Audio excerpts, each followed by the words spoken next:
एक गांव में एक परिवार रहता था। उस घर की मालकिन मालती देवी थी। इतनी उम्र होने के बावजूद भी मालती देवी की आवाज इतनी बुलंद थी कि उसकी आवाज से उसके दोनों बेटे और बहुएं थर थर कांपते थे। घर के सभी फैसले मालती देवी ही लेती थी और उसकी मर्जी के बिना घर का एक पत्ता तक नहीं हिल सकता था।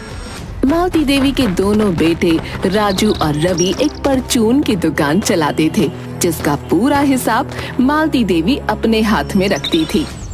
अरे भैया, मीना हफ्ते भर से मेरे पीछे पड़ी हुई है कि उसे एक साड़ी चाहिए।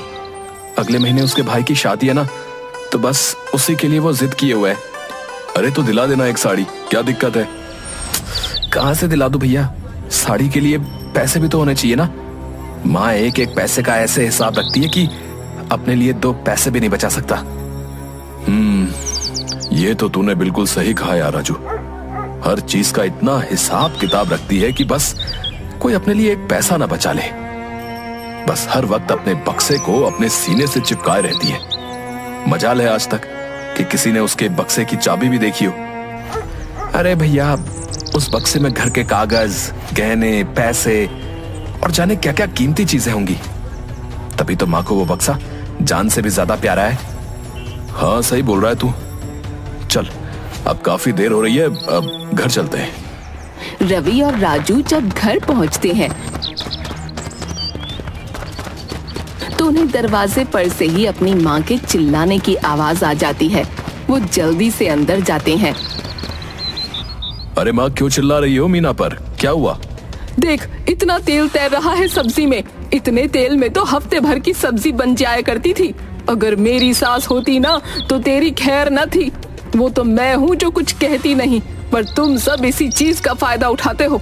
माना कि तेरे पति की परचून की दुकान है, पर इसका मतलब कि तू 3 के डब्बे ही उलट देगी क्या? गलती हो गई माँ जी, मैं आगे से ध्यान रखूंगी। मीना वहाँ से मुंह बनाकर चली जाती है। उसके जाने के बाद राजू अपनी माँ से कुछ पैसे मांगता है। पैसे? किस बात के पैसे चाहिए? अब अभी तो दिए थे। माँ, उस बात को 1 महीना हो गया है और आपने पैसे ही कितने दिए थे? बस 200 रुपए। क्या होता है इतने पैसों से? आखिर हमारे भी तो खर्चे हैं कुछ। ऐसा क्या खर्चा आ गया तेरे ऊपर? सब राशन तो दुकान से आ रहा है। अब मीना के भाई की अगले महीने शादी है, तो उसे कुछ कपड़े लेने हैं। अच्छा भैया, अब मैं समझी। ये सब तेरी बीवी का किया धरा है। साड़ी की फरमाइश आई है मैडम की, तभी पैसे मांगे जा रहे हैं। पर तू भी सुन ले मेरी एक बात कान खोल कर। 1 पैसा नहीं देने वाली मैं तुझे। इतनी साड़ियाँ पड़ी हैं, उसी में से पहन लेगी।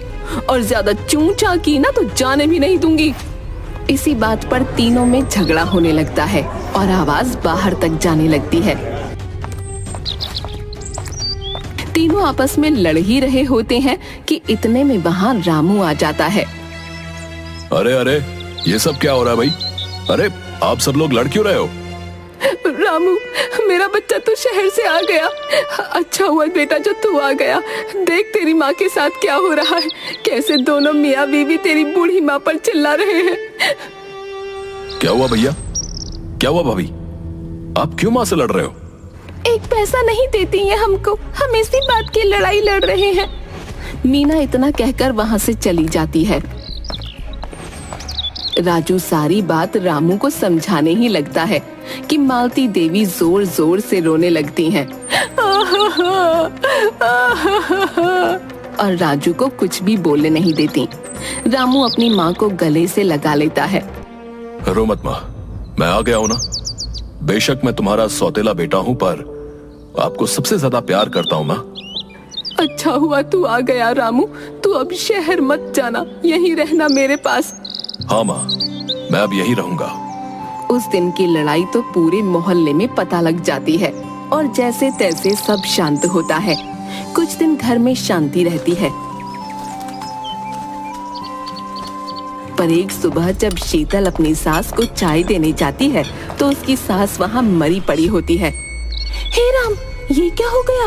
अजी सुनते हो? जल्दी आओ, देखो माँ जी को क्या हो गया।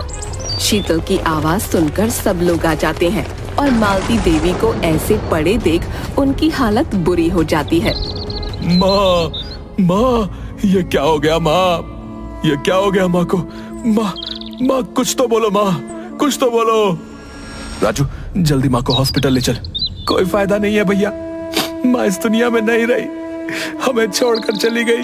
माँ माँ जी ऐसा नहीं हो सकता। माँ जी आप मुझे छोड़कर नहीं जा सकती माँ जी। मीना, ये क्या हो गया मीना? रोने की आवाज सुनकर बाहर से पड़ोसी भी वहाँ आ जाते हैं। मालती देवी को ऐसे देखकर वो सभी चौंक जाते हैं। अरे भाई ये देखो, माँ जी के गले पर तो उंगलियों के निशान है। माँ जी अपने आप नहीं मरी है भैया, इनका तो किसी ने मर्डर किया है। जल्दी पुलिस को बुलाओ। हाँ भैया तुम सही बोल रहे हो, मैं अभी पुलिस को फोन करती हूँ। अरे नहीं नहीं, पुलिस को क्यों फोन करना? ये सब पुलिस के चक्कर में हमें मत फंसाओ। हम में से कोई भी माँ जी को क्यों मारेगा? अरे कल तुम लोगों के घर से इतना लड़ने की आवाज आ रही थी हैं? और आज माँ जी का मर्डर हो गया।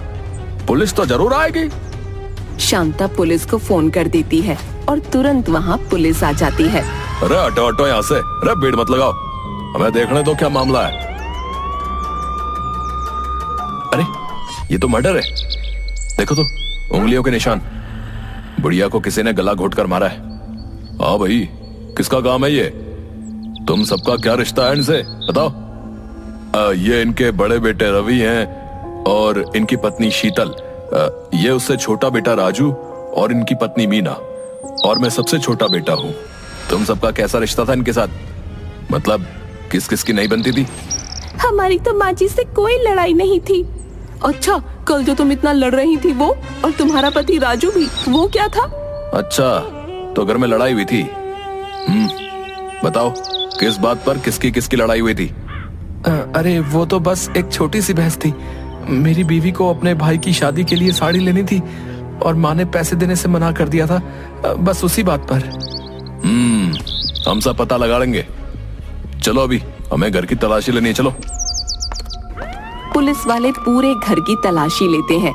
उनको घर में एक खाली बक्सा मिलता है जिसका ताला टूटा हुआ होता है, और उनको एक नई साड़ी भी मिलती है जिसमें एक बिल होता है। हाँ भाई, आप तो बोल रहे थे कि साड़ी के लिए पैसे नहीं थे, पर इस बिल में तो साफ साफ लिखा है कि आपने कल ही पूरे 5,000 रुपए की साड़ी खरीदी है। कहाँ से आए मैडम इतने पैसे? पहले अपनी सास को मारा, और फिर उनके बक्से का ताला तोड़ा। क्या था आखिर इस बक्से में ऐसा? क्या रखती थी मालती देवी इसमें, बताओ। अरे इसमें तो सारा खजाना था, घर के कागज, पैसे और गहने सब इसी में थे। इस बक्से में तो वो किसी को हाथ भी ना लगाने देती थी। मुझे तो इसमें इनके बेटे का भी हाथ लग रहा है। जब मैंने पुलिस को फोन करने की बात बोली तो इनके बड़े बेटे रवि ने मुझे फोन करने से भी रोका। अरे पर लड़ाई तो कल छोटे बेटे से हो रही थी ना। हाँ भाई, इनको सबसे पहले मरा हुआ किसने देखा था? कौन आया था इनके पास? जी, वो मैं चाय देने आई थी। पर आज तो माँ का उपवास होता है ना भाभी। उपवास में तो वो एक बूंद पानी भी नहीं पीती। यह केस तो बहुत ही कॉम्प्लिकेटेड है, पर हम भी पता लगा ही लेंगे कि आखिर मालती देवी का कातिल कौन है। जब तक ये केस सॉल्व नहीं होता तब तक तुम में से कोई भी यहाँ से कहीं नहीं जाएगा, समझे? पुलिस वाले वहाँ से चले जाते हैं और मालती देवी की लाश को पोस्टमार्टम के लिए दे देते हैं। सब लोग एक दूसरे पर शक कर रहे होते हैं कि आखिर मालती देवी का कातिल है कौन। पुलिस वाले अपनी छानबीन के लिए अक्सर घर आकर पूछताछ करते हैं। इतने दिन की पूछताछ के बाद पुलिस वालों को मालती देवी के कातिल का पता चल जाता है। वो हथकड़ी लेकर घर आते हैं। आखिर इतने दिन की कड़ी मेहनत के बाद आज हमें पता चली गया कि कातिल कौन है। कौन है कातिल? अरे तुम्हारा भाई।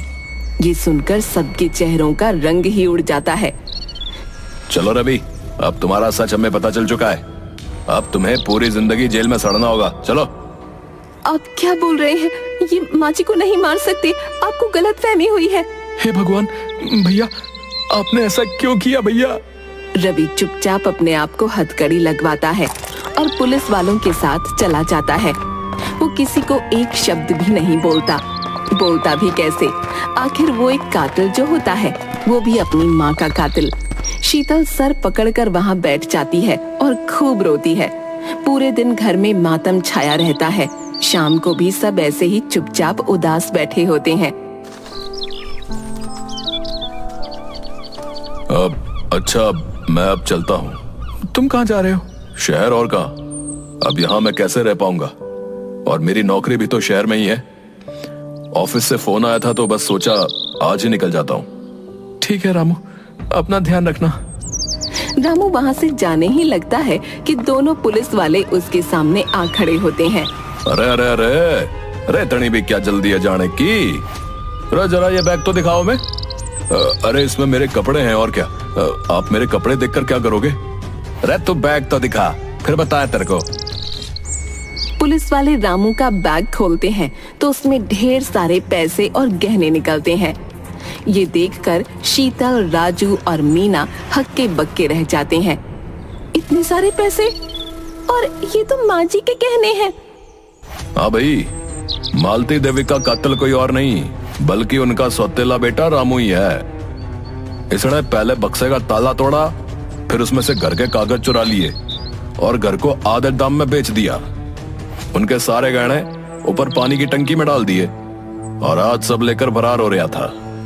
उस दिन हमने इसके हाथ में चोट देखी और इसके कमरे में हथौड़ा भी। इन सब में हमारा रवि ने साथ दिया ताकि रामू बेफिक्र होकर जब यहाँ से भाग गए तो हम इसे आसानी से पकड़ सके। चलो भाई चलो, अब जेल में मजे करना, चलो। रामू का सारा प्लान बर्बाद हो जाता है। पुलिस वाले रामू को पकड़कर ले जाते हैं और रवि वापस घर आ जाता है। शीतल रवि को देख बड़ी खुश होती है और उस दिन सब लोग इतने दिनों बाद सुकून की नींद सो पाते हैं।